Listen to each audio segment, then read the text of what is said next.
La jeune fille a simplement tapé la tête du poisson avec le couteau. Son père a immédiatement ressenti un mal de tête fulgurant. Elle a raclé les écailles du poisson avec la lame. D'innombrables entailles sont apparues dans le dos de son père. Elle a privé le poisson d'eau. Son père s'est aussitôt mis à suffoquer. Après qu'elle a complètement tué le poisson, son père a lui aussi quitté ce monde pour toujours. Sa mère et son frère ont immédiatement accusé la jeune fille d'avoir tué leur père. Et ils ont même produit des images de vidéosurveillance. La jeune fille était complètement abasourdie. La vidéo montrait l'intégralité du processus où elle tuait son père. Elle a rapidement été envoyée en prison par sa famille. Mais l'instant d'après, elle s'est réveillée de ce cauchemar. Juste au moment où elle pensait que ce n'était qu'un mauvais rêve. Sa belle-sœur lui a soudain demandé de tuer le poisson. Elle a réalisé que ce qui venait de se passer n'était pas un rêve. Quelqu'un cherchait à lui tendre un piège. Alors qu'elle était encore troublée, sa belle-sœur a jeté le poisson directement sur ses genoux. Mais elle a accidentellement renversé le seau d'eau. Son frère et sa mère ont vite été attirés par le bruit à l'extérieur. Ils l'ont même accusée de manquer de respect envers sa belle-sœur.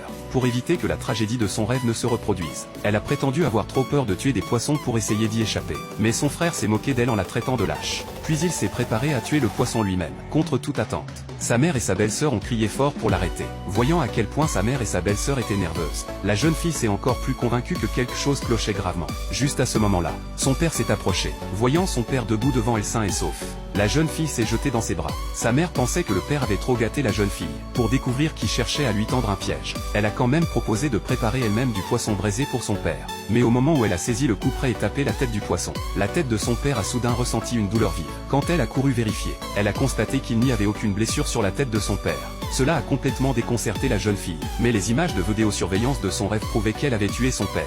Juste à ce moment-là, sa belle-sœur a recommencé à presser la jeune fille de tuer le poisson. Mais par précaution, la jeune fille a caché son téléphone sur le côté et a commencé à enregistrer. Quand elle a vu le poisson se débattre par manque d'eau, son père s'est également mis à respirer rapidement. Voyant son père en détresse, toute la famille faisait comme si de rien n'était. La jeune fille les a accusés avec colère d'être aveugles. Mais sa mère a dit que le père avait juste un noyau de fruits coincé dans la gorge, lui disant de ne pas en faire toute une histoire. Puis son frère a soulevé leur père, et a fait sortir le noyau de sa gorge en le secouant. Est-ce que tout cela pouvait vraiment n'être qu'une coïncidence? Mais elle sentait toujours qu'il y avait quelque chose qui n'allait pas avec ce poisson. Alors elle a suggéré de relâcher le poisson dans la nature. Mais son frère pensait qu'elle avait simplement trop peur de le tuer. Il a décidé de le faire lui-même sur le champ. Mais cette fois sa mère et sa belle-sœur ne l'ont pas arrêté. Cela a immédiatement fait baisser la garde de la jeune fille. Mais au moment où son frère raclait les écailles, blessure après blessure sont apparues dans le dos de son père. Mais la jeune fille pensait que celle-ci avait été causée accidentellement quand son frère secouait le noyau plus tôt, au moment où elle s'apprêtait à aller chercher de la pommade pour son père.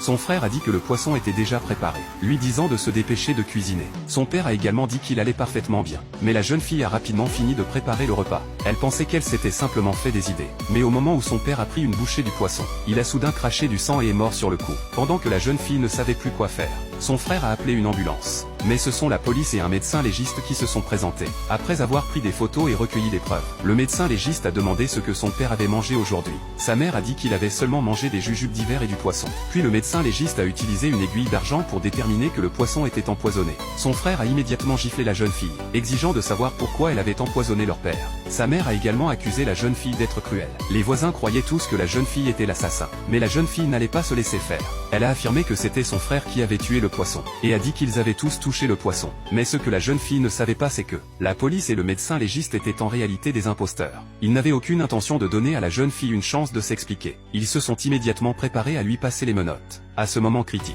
la jeune fille a dit qu'elle savait qui était l'assassin, et a affirmé avoir enregistré tout le processus de cuisson sur son téléphone. Il leur suffisait de regarder les images pour voir qu'il avait empoisonné. Son frère et sa mère ont soudain eu l'air mal à l'aise. Alors la jeune fille a rapidement tendu son téléphone au faux policier, et a dit que son père n'avait probablement pas été empoisonné en mangeant le poisson. Elle a demandé au médecin légiste de tester les ustensiles que son père avait utilisés. Sa mère s'est immédiatement emportée à cause de cela, parce que c'était elle qui avait distribué les ustensiles pour le repas. Elle a insulté la jeune fille en la traitant de sans cœur. Son frère pensait également que la jeune fille disait n'importe quoi. Il s'est immédiatement préparé à donner une leçon à la jeune fille. Mais le faux policier l'a arrêté, et a dit qu'il n'y avait pas besoin de tester les ustensiles, parce que les preuves étaient là dans le téléphone. Puis il a montré le téléphone à la jeune fille, et la vidéo montrait l'intégralité du processus où la jeune fille empoisonnait la nourriture. La jeune fille a été complètement prise de panique. Elle a protesté frénétiquement que ce n'était pas elle. Mais le faux policier a affirmé que les preuves étaient irréfutables. Il avait l'intention de l'arrêter sur le champ.